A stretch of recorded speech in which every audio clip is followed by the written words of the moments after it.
नमस्कार, VCN news के हिंदी समाचारों में आपका स्वागत है। खबरें अब विस्तार से।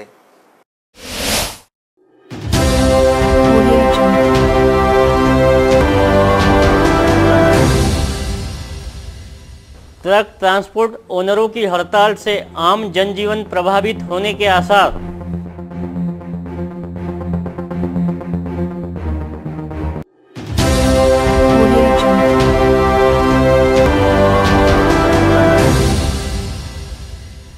मंगलवार से राजापेट रेलवे क्रॉसिंग हुआ बंद।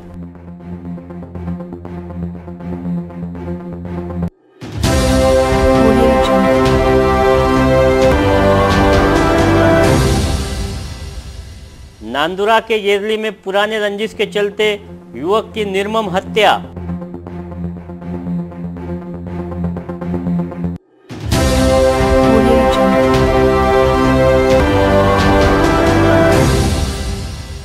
अमरावती सहकारी शेतकरी खरीदी बिक्री संस्था के व्यवस्थापक सहित 4 पर FIR।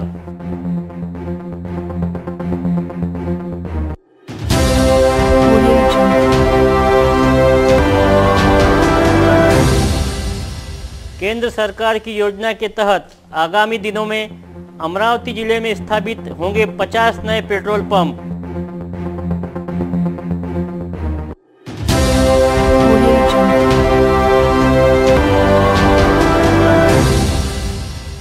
दरियापुर के शमशान भूमि पर किया गया अतिक्रमण।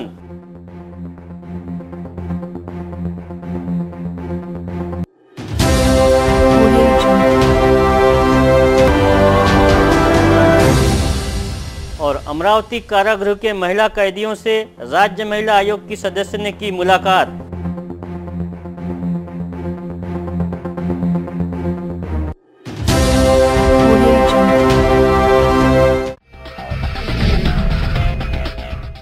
एक और जहां राज्य के विदर्भ में किसान आत्महत्याएं थमने का नाम ही नहीं ले रही है, तो दूसरी ओर किसानों के साथ ठगबाजी के मामले भी उजागर हो रहे हैं। पहले ही नैसर्गिक आपदा की मार झेल रहे किसान अपनी बदकिस्मती पर आंसू बहाने को मजबूर है। कहीं उनके फर्जी दस्तावेजों के सहारे लाखों के कर्ज उठाए जा रहे हैं, तो कहीं किसानों द्वारा बेची गई तुअर खरीदी बिक्री के टोकन में घपलेबाजी हो रही है। ऐसा ही एक मामला उजागर हुआ है।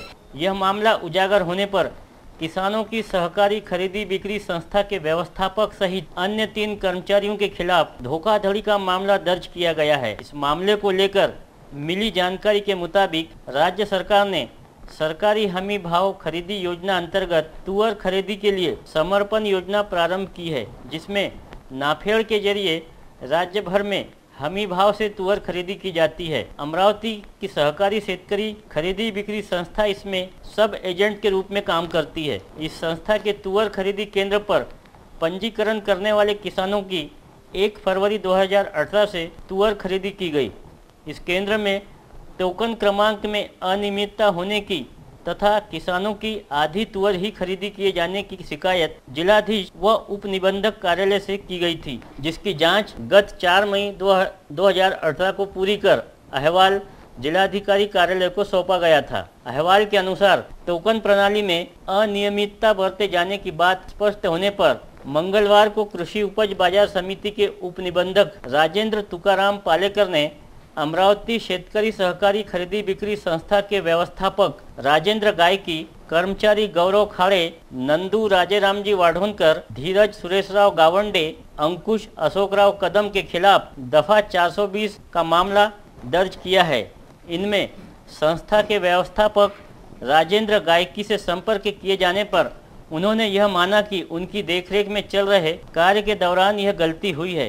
उन्होंने यह भी बताया कि इस मामले की जब जांच चल रही थी तो उसी दौरान ठेकेदारी के तहत कार्यरत उन नामजद कर्मचारियों को काम से बेदखल किया गया है जिन पर यह मामला दर्ज हुआ है। पूर्व हमीभाव म्हणून 5,450 रुपये हमीभाव दिला होता। त्याकरता नाफेडला नॅशनल ॲग्रिकल्चर फेडरेशन याला निवडणूक करण्यात आली होती। त्यांनी सदर हे नाफेडकडे ट्रान्सफर करण्यात आले।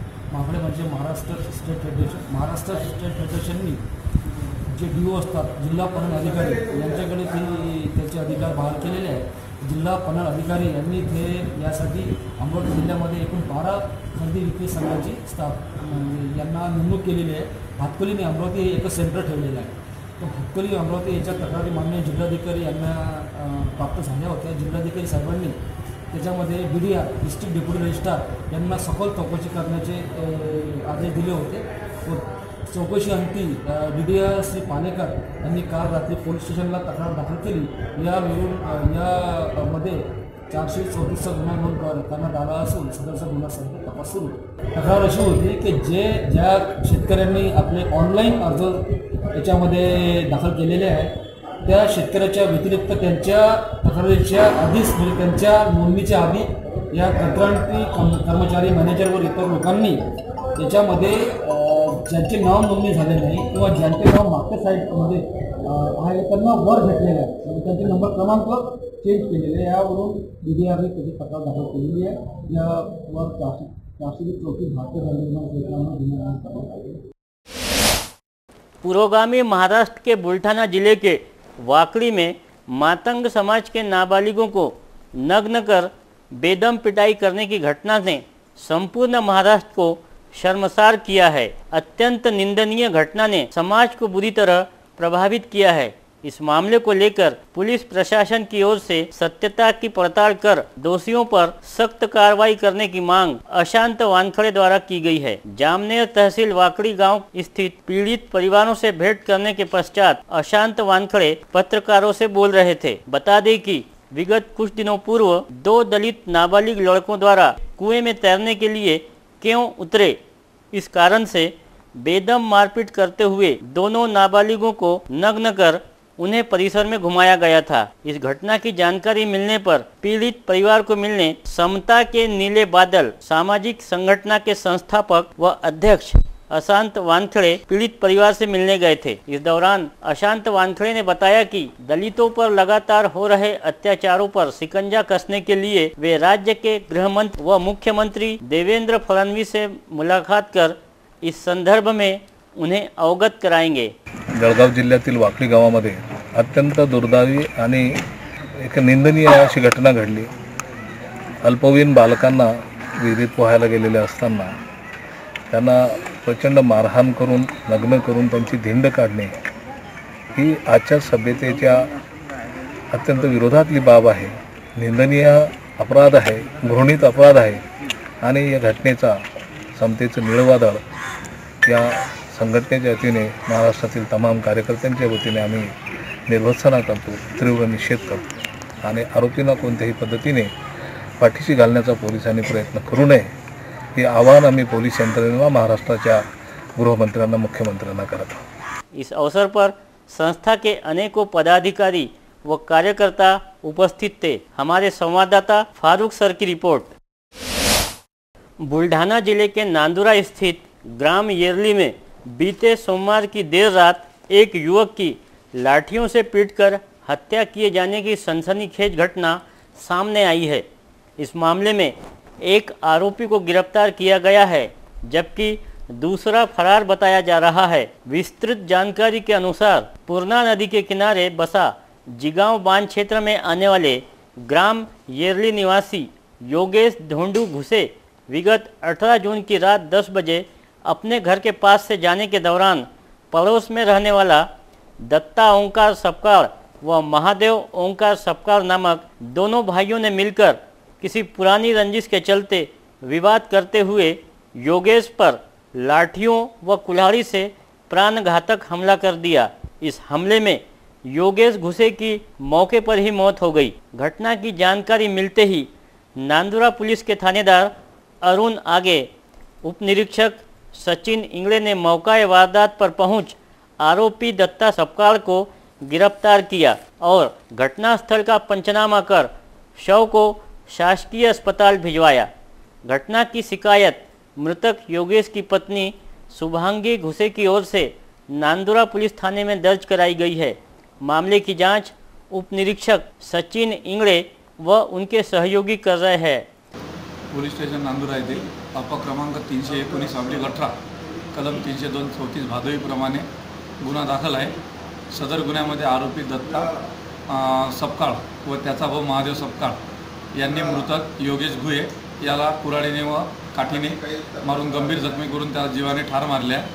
त्यावरून मृतक याची पत्नी शुभांगी योगेश गुहे याच्या रिपोर्टवरून पोलीस स्टेशनला गुन्हा दाखल आहे। सदर गुन्ह्यातील आरोपी दत्ता सपकाळ याला अटक करण्यात आलेली असून आरोपी क्रमांक 2 महादेव सपकाळ याचा शोध सध्या सुरू आहे आणि दत्ता सपकाळ याचा विद्यमान न्यायालयाने सध्या 21 तारखेपर्यंत PCR दिलेला आहे। नांदुरा से हमारे संवाददाता पुरुषोत्तम भातुरकर की रिपोर्ट। ईंधन दर वृद्धि, टोल टैक्स और थर्ड पार्टी इंश्योरेंस के प्रीमियम में बढ़ोतरी के खिलाफ all India federation of goods vehicle owner association के बैनर तले गत 18 जून से ऑल इंडिया ट्रक ओनरों ने बेमियादी हड़ताल शुरू कर दी है। हड़ताल के कारण माल ढुलाई करने वाले जिले के लगभग 25,000 ट्रकों के पहिए थम गए हैं। ट्रांसपोर्ट लोडिंग ठप हो जाने से लाखों का नुकसान हो रहा है। ट्रक ओनरों की हड़ताल के कारण गत सोमवार से लोडिंग बंद हो जाने के कारण जीवन आवश्यक वस्तुओं की आवाजाही पर भी प्रभाव पड़ा है, क्योंकि ट्रांसपोर्ट हड़ताल के कारण जीवन आवश्यक वस्तुएं लाने ले जाने का काम भी ठप पड़ चुका है। वस्तुओं की आवाजाही ठप होने से जरूरतमंद सामानों के दाम में वृद्धि होने की संभावना है। ट्रक हड़ताल के कारण वरगांव रोड पर दोनों ओर ट्रकों की लंबी कतारें लग चुकी है। अपने ज़िले में पूरे 25,000 गाड़ी है। हड़ताल पर जाने की वजह यह है कि सरकार को 1 महीना पहले हमारी जो ऑल इंडिया ट्रांसपोर्ट एसोसिएशन थी उन्होंने निवेदन दिए थे, उन्होंने आग्रह करे थे, लेकिन सरकार किसी भी हाल में मानने में तैयार नहीं है। इसके वजह से आज हमको मजबूर होना पड़ा कि ये कदम उठाना पड़ा। उसके पेट्रोल डीजल के रेट है, थर्ड पार्टी इंश्योरेंस है, उसके बाद में टोल है, उसके अलावा पुलिस की परेशानी आए दिन बढ़ रही है। हर रास्ते पे आज देख लो, तुम बाईपास पे भी देख लो तो पूरे पुलिस वाले खड़े हुए, वो हो गया। उसके बाद में RTO की तकलीफ है, यानी ये तकलीफ की वजह से आज हमको मजबूर हो जाना पड़ा कि ये कदम उठाना पड़ा। इसके वजह से आज ये हमारे ऑल इंडिया ने वो स्ट्राइक बुलाई है और हमने उसका पूरा समर्थन किया है। अगर सरकार फिर भी नहीं मानती है तो ये आंदोलन बहुत बढ़ेगा इस कदर से कि पेट्रोल डीजल उसके अलावा सब्जी हर चीज़ रुक जाएगी। बुकिंग तो हमने बंद कर दी है, गाड़ियाँ लोडिंग करना आज से कल से बंद हो गया। जो गाड़ी बाहर की आई थी उसको अनलोड होने दे रहा है भैया। अगर अभी भी ये नहीं हुआ तो आगे वो भी अनलोड नहीं होने का, गाड़ियाँ लोडिंग तो बनी चुकी, सभी तरफ से बंद हो गए। मानो इस मार्ग पर ट्रकों का मेला लग गया हो। यदि ट्रक ट्रांसपोर्टरों की हड़ताल ऐसी चलती रही तो आम नागरिकों को रोजाना जीवन में लगने वाली वस्तुओं के दाम आसमान छू सकते हैं। ट्रक ट्रांसपोर्ट की हड़ताल का खामियाजा आम नागरिकों को भुगतना पड़ सकता है। सरकार और ट्रक ट्रांसपोर्टर के बीच चल रही रस्सा खींची के चलते आम नागरिकों के 2 पार्टों के बीच पिस सकते हैं। राजापेट उड़ान पुल का निर्माण कार्य जोर शोर से शुरू होने के पश्चात अब राजापेट रेलवे फाटक पर भुयारी मार्ग तथा उड़ान पुल का निर्माण कार्य आरंभ 19 जून को शुरू किया गया। रेलवे फाटक बंद न करने के लिए इसके पहले सर्वपक्षीय दलों ने आंदोलन किया था, लेकिन इस प्रशासकीय कार्य को कोई रोक नहीं सका। गत 2 वर्ष से इस मार्ग पर लोगों को आवागमन करने हेतु परिसर के नागरिकों को काफ़ी समस्याओं का सामना करना पड़ रहा है, लेकिन अब यहाँ का निर्माण कार्य शुरू होने से कुछ दिन नागरिकों को दिक्कतें झेलनी पड़ेगी।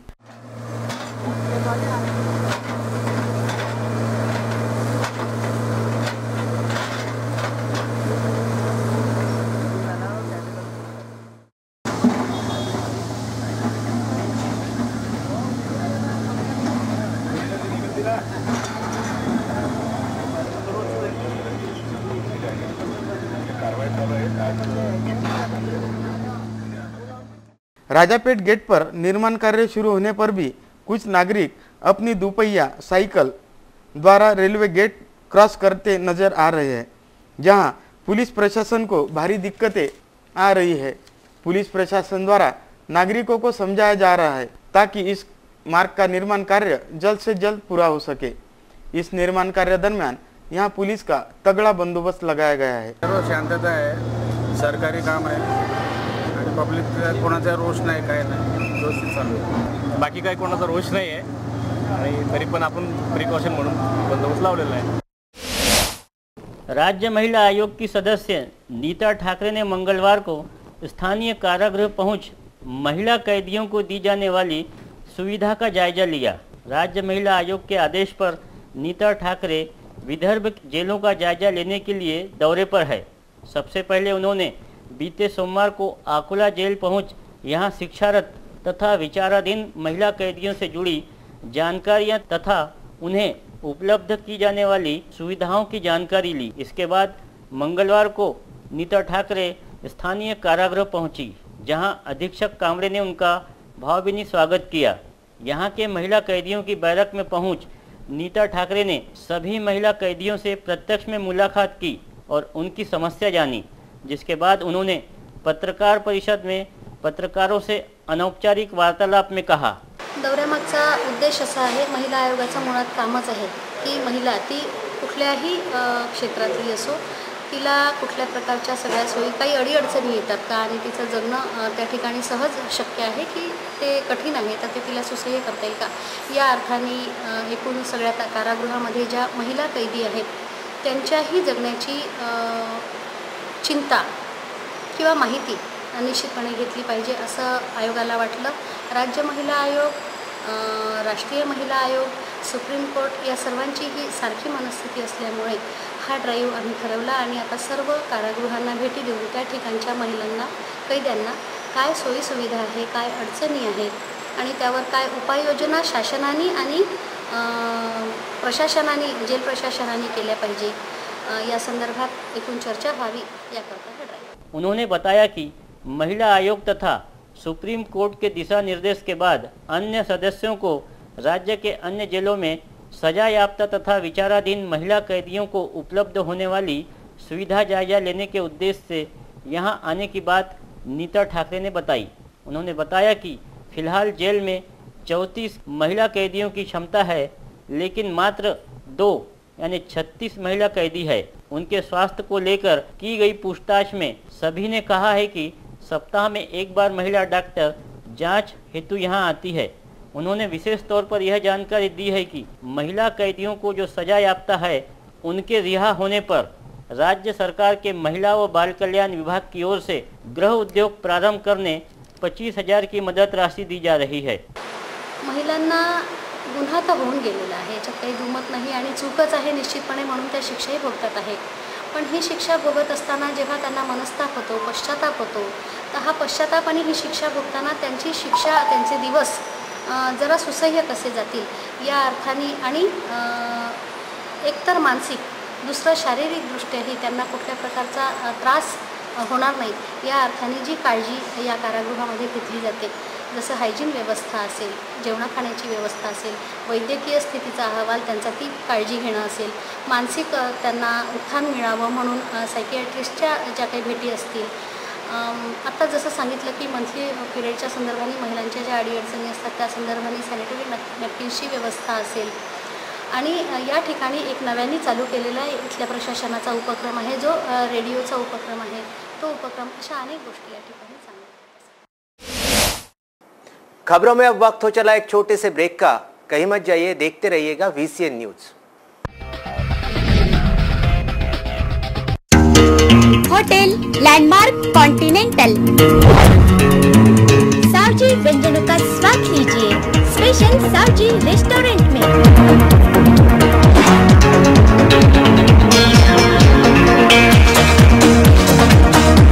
DJ party hall, AC rooms, अपने चहेतों के लिए खास बर्थडे हॉल एवं मैरिज लॉन, खास फैमिली के लिए family garden. Hotel landmark continental luxurious business hotel, Akola road, old Naka, Badnera, Amravati. Vidarbha का सबसे बड़ा शोरूम बिजीलैंड में, Aradhana wholesale shopping mall, wholesale rate में रिटेल बिक्री। आराधना संपूर्ण लग्न बस्ता, बनारसी शालू, डिझायनर साड्या, घागरा ओढणी, salwar suit, dress material, readymade coat, suiting shirting, teenage wear, kids wear, fashion jewellery, lifestyle, shoes व सैंडल, होम डेकोर, मैचिंग।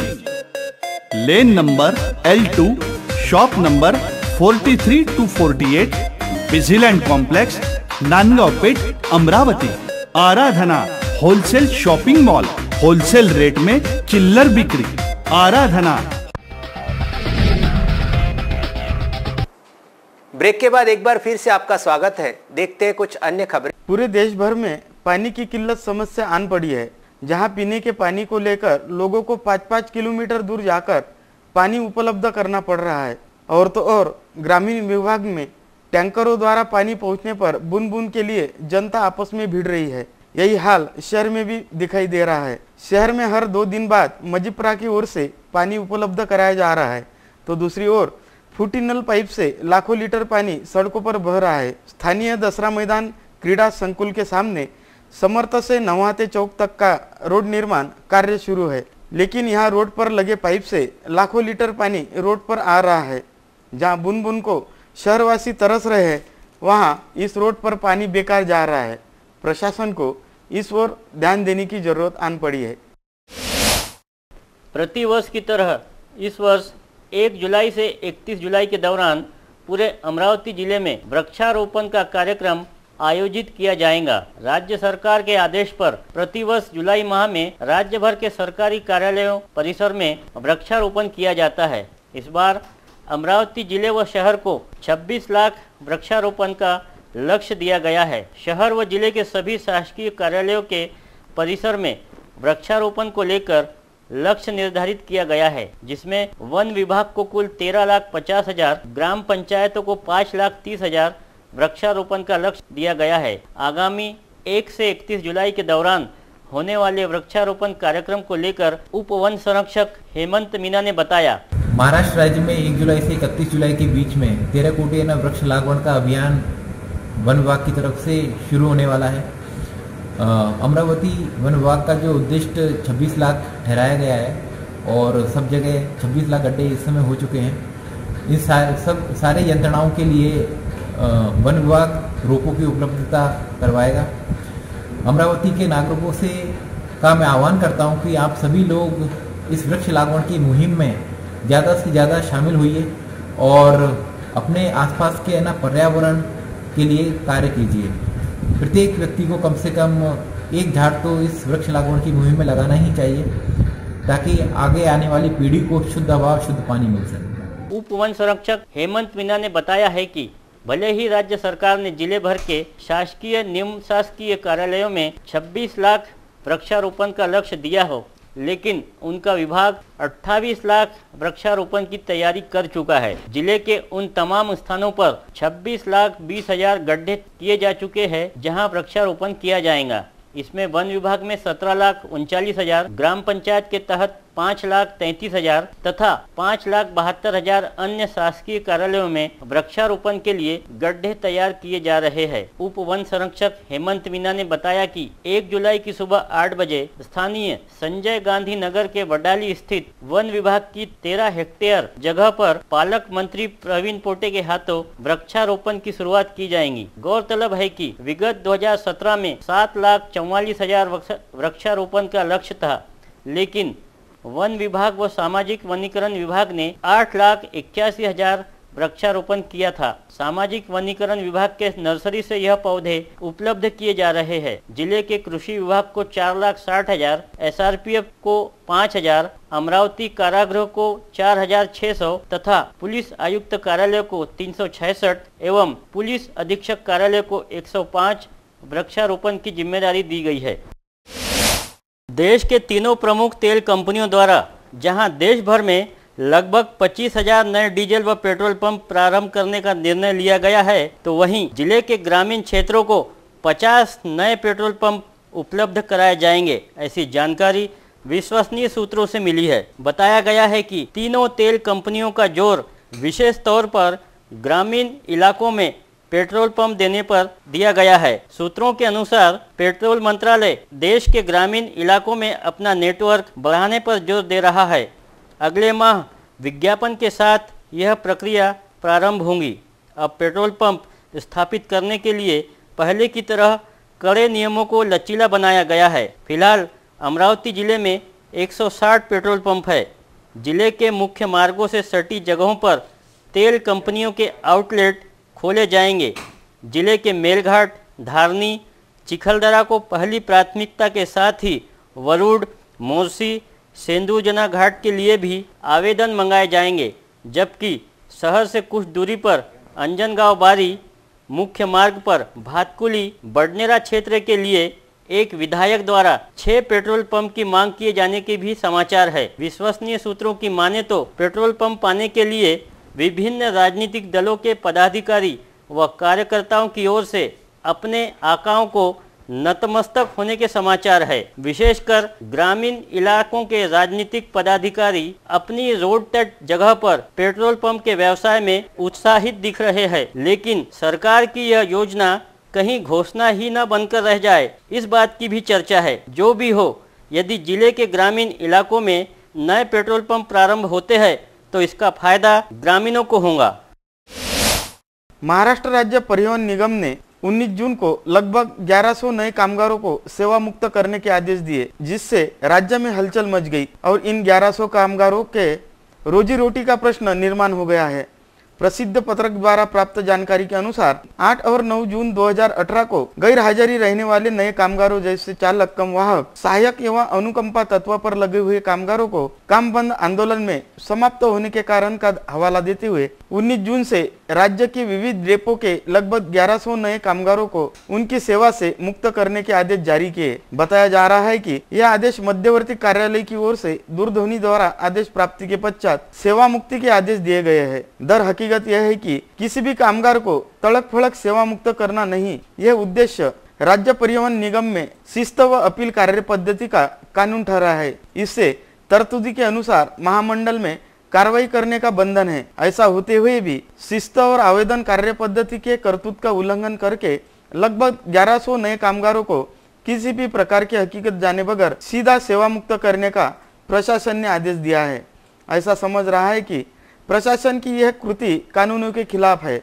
ऐसी कृति हर प्रशासन कामगारों पर अन्याय कर रही है। इस कारण कामगारों में प्रशासन के खिलाफ असंतोष का वातावरण निर्माण हो गया है। इस संदर्भ में एसटी कामगार संगठना न्यायालय में भी दावा दाखिल करेगी। ऐसी जानकारी हनुमंत ताटे, general secretary Maharashtra state transport कामगार संगठना मुंबई ने एक प्रसिद्धि पत्रक में दिया है। खामगांव से हमारे संवाददाता फारूक सर की ये रिपोर्ट। अमरावती जिले के दरियापुर में चंद्रभागा नदी के ऊपर पेट इतबारपुर ग्राम पंचायत हद में हिंदू स्मशान भूमि का निर्माण पिछले कुछ सालों से किया गया है। यहाँ अग्निदाह के साथ साथ कुछ हिंदू समाज के मृतकों की समाधियां बनाई गई है, लेकिन उस जगह एक किसान ने अतिक्रमण कर उस जगह के वृक्षों की कत्ल कर समाधियों को भी ध्वस्त कर दिया है और खेती को बुआई हेतु तैयार किया है। इस संदर्भ में प्रशासन को नागरिकों द्वारा उजागर किया गया था, लेकिन प्रशासन के अनदेखी से यहाँ गंभीर समस्या आन पड़ी है।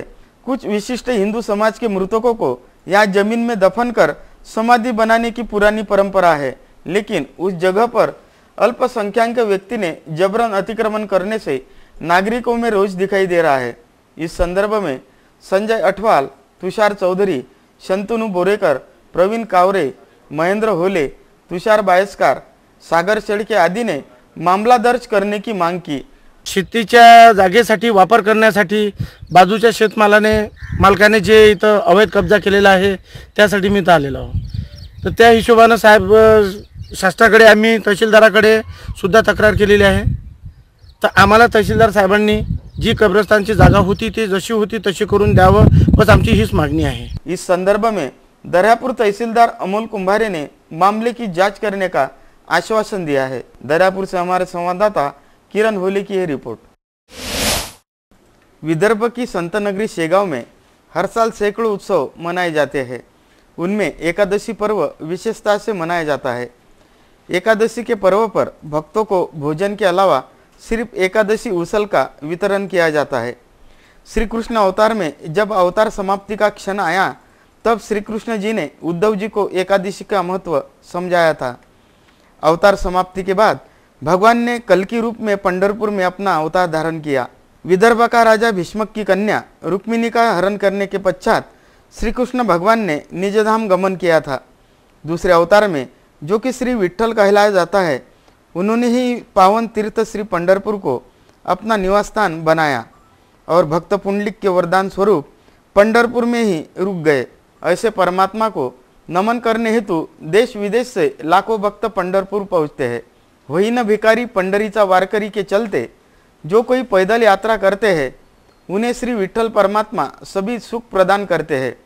पूरे विदर्भ से करीबन 800 दिंडिया पैदल यात्रा कर पंढरपुर पहुँचते हैं, जिनमें करीबन 5 से 6 लाख वारकरी पंढरपुर पहुँचते हैं। विदर्भ की पंडरी समझने जाने वाले संत नगरी शेगांव से भी हर साल पैदल यात्रा ध्वज, अश्व, गज, भजन मंडली के साथ मार्गस्थ होती है, जिसमें गण गण गणात बोते के साथ ज्ञानोबा, माऊली, तुकाराम आदि भजन गाए जाते हैं।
शेगांव संस्थान से 50 साल से यह उपक्रम अविरत शुरू है।